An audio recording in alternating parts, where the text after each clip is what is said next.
everyone. I am here with Lisa Eldridge. I can't even believe I'm here in the flesh with her. I met her in San Francisco a couple years ago. Yes, that's right. We did, and we hit it off. Yes, we did. Of course, how can you not hit it off with her? And I was so lucky because I came to London and I was lucky enough to get her to do my makeup. Well, I've always wanted to do a Sophia Loren-inspired makeup look because I love my kind of vintage looks, and I hadn't had the right model. And then I heard that Huda was coming to London. So I said, please come and be my model. Please be my Sophia Loren. I was honored. Said, look, we extended our trip Sophia. just for her. So I'm just going along with a white gel. And this is mixed actually with a beige pencil. So I'm getting that really 60s waterline. You okay, Donna? Yeah. And then at the outer edge, I'm going to do exactly the same. As you can see, I've already done the other eye. And this is something that was very much part of Sophia's signature look. It's all about extending and opening the eyes. So is she one of your favourites, Huda? I love her. I love the 60s. I know. And she was just so beautiful. For makeup, isn't it? I'm going to use actually a gel. I was so interested when I was reading her book that she used to mainly do her own makeup. I mean, she started off when in the 50s when she was doing all the movies, having her makeup done by makeup artists. And she said she learned a lot from them and she took all the advice she could, but actually she much preferred doing her own, which a lot of those actresses did. And that she, particularly this look that we're doing now, which is kind of from the mid-60s onwards, was very much her own signature look that she did.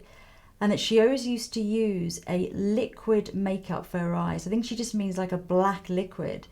And that she used to add a little bit more water to do the actual eyelids. And then she'd keep it as it was just to do the liner. And that's the reason she did that was because she said she had really, really oily eyelids. And at the time, you know, there wasn't primers, there wasn't all this stuff. That was the best way to do it because it really lasted and she was able to get the sort of payoff that she wanted. Some of my favorite looks that you've done. I love Cheryl Cole's makeup. Oh yeah, that was a lovely look. I love the really looks that smoky and kind of natural but done as well. Yeah, I feel like it really created a really beautiful look for her. So beautiful. You. Thanks. So beautiful. I tried to redo it many times. Yeah. Oh, I'll do that on you Couldn't next get time. it. We'll do that next time. I couldn't get it. What I'm doing here is I'm just buffing over with a paint pot. I want to get like an underlying shadow here because there's going to be a lot of makeup going on here, but this is like a cloud of dark shadow just onto the lid. I'm kind of building up slowly here.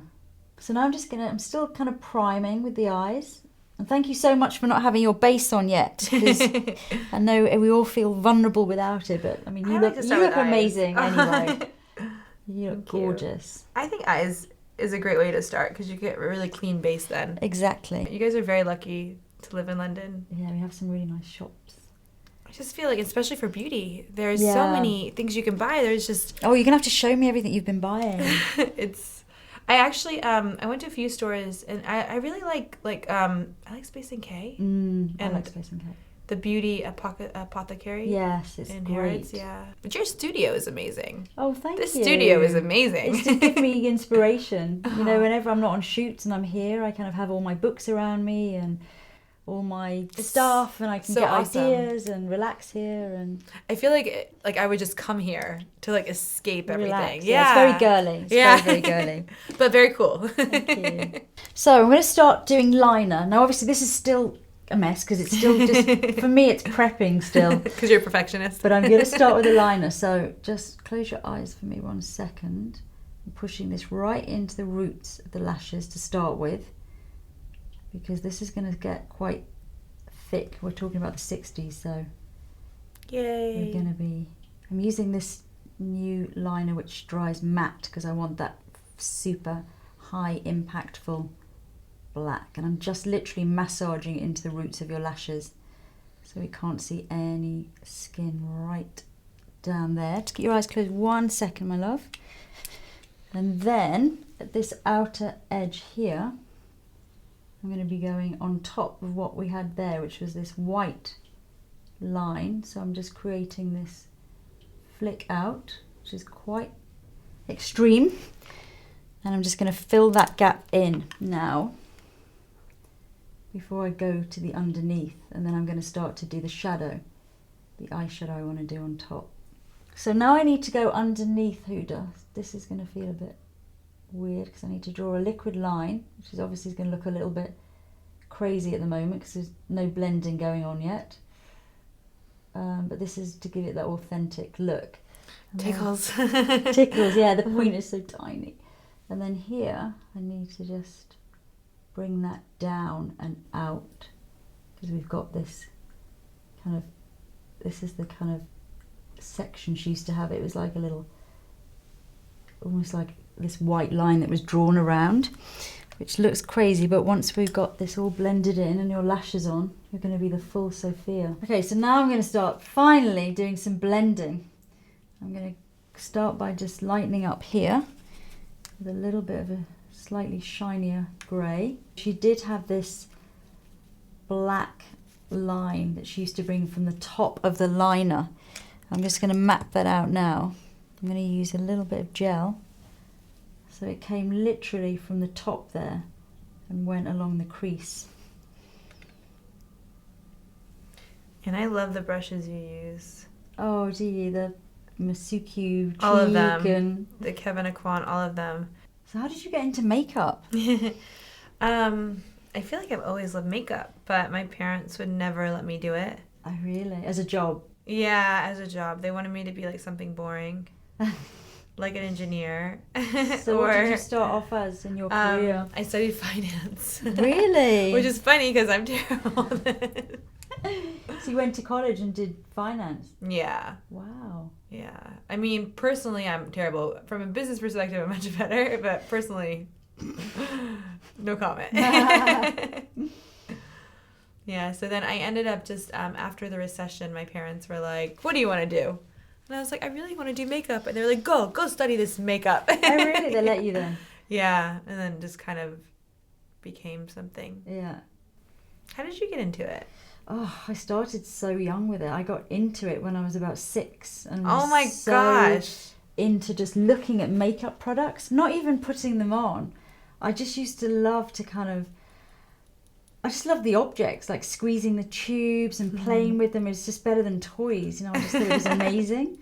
And then when I was 13, someone bought me a book about stage makeup, and Oh my and it gosh. was a real shock because I had no idea you could do it as a job. And when I saw this, I went, "Oh my god, you can do that as a job! Why didn't anyone tell me you can do makeup as a job?" But that's young, And then especially because I in was those days, I was sold on it then. because now people are starting 13, but like, you know, like 10, 15, 20 years ago, people were not starting at, Absolutely not. No, and there wasn't anyone, like, there was no information about Wow. it, or you couldn't, like, you know, you couldn't find out, like now you can find out how to be a makeup artist. You really couldn't. But I used to say to people, I remember saying to like the teachers at school, oh, I don't need to do maths anymore because I'm going to be a makeup artist. And they'd be like, what? What is that? Sit down. But I can see the passion in your studio. It's just, Yeah, it It's just so was awesome. there. It was like it was, I always say, I feel like I had makeup in my veins. I don't know why, but it was just there all along.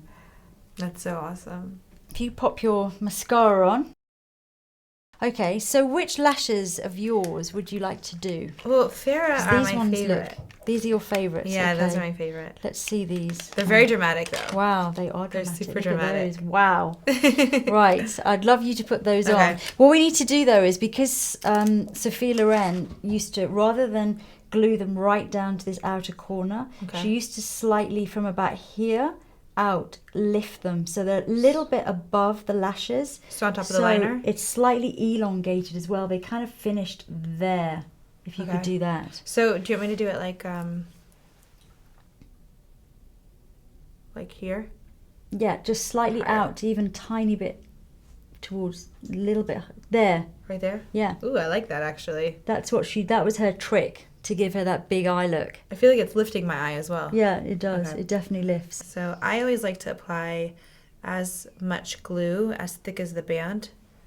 I feel like that's kind of like my general rule. Yeah, to get a really good Yeah, hold. you don't need too much, you don't need too little. It needs to be really as thick as the band. And then just going to drop in the same place. So you said right here? Yeah, just pull out slightly. Just a bit, I know it feels a bit weird, but it was her trick. Oh, you did that perfectly. You are the lash queen. The lash queen. Right there is good? Yeah. Okay, cool. Yeah, see, it just extends a little bit. I feel like lashes, they've changed my life. So when did you first discover that you loved false eyelashes so much? It was 2004. It was actually, I remember seeing like an ad for a mascara, and I was like, oh my god, those lashes are so amazing. And the guy was like, that's not mascara, those are false lashes. And I was like, what? Yeah. I didn't even know such a thing existed. And so then I just started playing around and slowly got into, creating our own lashes. To find the right ones, and then... We used to go to like all these really great stores, very like simple pharmacies to find them. Mm-hmm. And then... Have you ever been to Japan? No, not yet. Not yet. I really want to go. You're going to love it. Yeah, I think Asia, to be honest, is like amazing for lashes. Me too. I'm going to make sure these are even. They look great. Especially because I know you have crazy OCD. I want to make sure I don't disappoint. I don't disappoint right now. Ignore me. She's very particular about these lines. I'm so bad. I'm so bad. I actually really appreciate it because I've never seen anybody so picky. I think it's amazing. I'm annoying. No! You look great. Okay. Okay, so we're going to come back to eyes and finish eyes in a little bit. But I just want to start putting on some base now. You've been very patient and sat here without your base on. And now I'm ready to Yay, base! Get your base on for you. So I'm just going to really buff this out.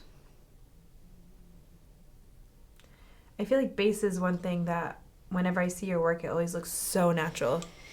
Looks like skin. It's my thing. I get very fussy about having this, even if I've got a lot to cover. I want to cover everything that I want to cover, but have it look like there's nothing on there.